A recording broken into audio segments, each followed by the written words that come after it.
1,000 plus faculty, 600 plus PhD, industry-driven skilling. KL, deemed to be university.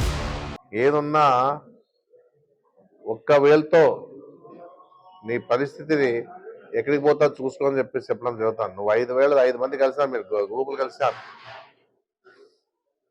ఇన్ని రకాలుగా ఇన్ని పార్టీలు మీతో ఉన్నా ప్రజల ఓటు అనే హక్కు ఒక్క వేలతో నువ్వు 5 మందితో తరిమి కొట్టాలని ప్రయత్నం చేసి ఒక్క వేలతోనే నేను తరిమి కొడతా, జాగ్రత్తగా ఉండని చెప్పేసి చెప్పడం జరుగుతా ఉంది. హెచ్చరిస్తా ఉన్నాను.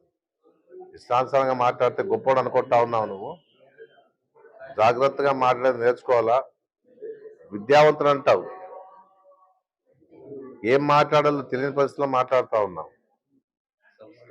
సంస్కారం లేదు నీకు.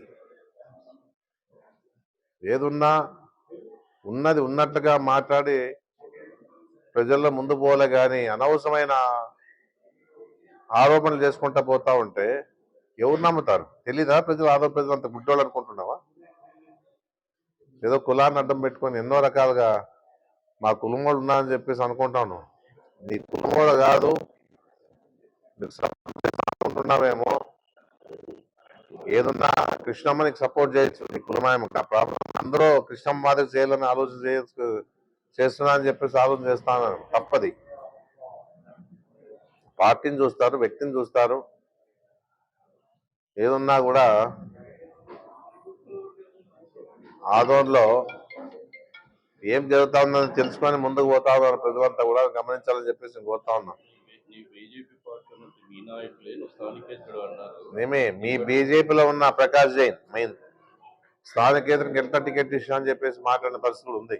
నిజమే, ఆయన మాట్లాడిన వాస్తవం ఉంది. ఎందుకంటే ఎక్స్ఎమ్మెల్యేగా ప్రకాష్ జైన్ గారు కూడా బాగా కష్టపడి బీజేపీకి బాగా పనిచేసినాడు, అన్ని రకాలుగా ఖర్చు పెట్టుకున్నాడు. అలాంటి వ్యక్తిని వదిలేసి ఈరోజు నీకు ఇచ్చారంటే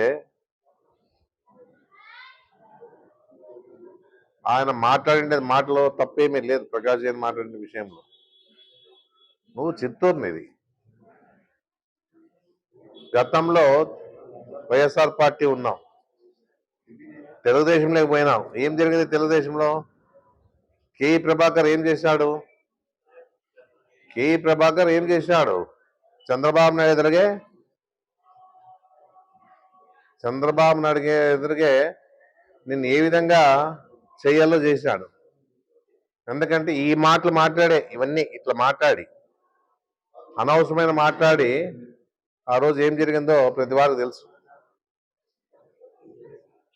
నీవు అది ఆలోచన చేసుకొని ముందుకు పోతే బాగుంటుందని చెప్పేసి నేను ప్రతి వారి ఆశీర్వాదం తీసుకుంటా ఉన్నాను ఈరోజు. ఎందుకంటే పెద్దల ఆశీర్వాదం ఉండల్లా.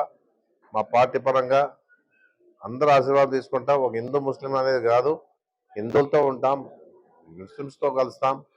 పార్టీకి అందరూ అవసరమే అనే ఉద్దేశంతోనే అందరూ చేస్తా ఉన్నాము. ఎలాంటి అభిప్రాయాలు ఆలోచన చేద్దని చెప్పేసి ప్రతి వారిని కోరుతాను, అన్ని పార్టీలను కోరుతా ఉన్నాను.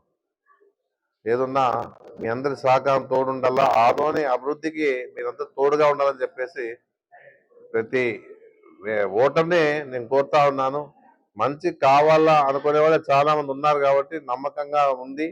ఏదున్నా ఇక్కడ ఉన్నటువంటి పరిస్థితుల్లో మన గవర్నమెంట్ వస్తుంది కాబట్టి జగన్మోహన్ రెడ్డి గారి సహకారంతో ఇంకా డెవలప్మెంట్ చేసి చూపిస్తా అని చెప్పేసి కూడా నేను తెలియజేస్తాను. నమస్కారం అందరికి. మరిన్ని వీడియోస్ కోసం ఛానల్ ని సబ్స్క్రైబ్ చేయండి, లేటెస్ట్ అప్డేట్స్ కోసం వాట్సాప్ ఛానల్ ని ఫాలో చేయండి అండ్ లింక్ డిస్క్రిప్షన్ లో ఉంది.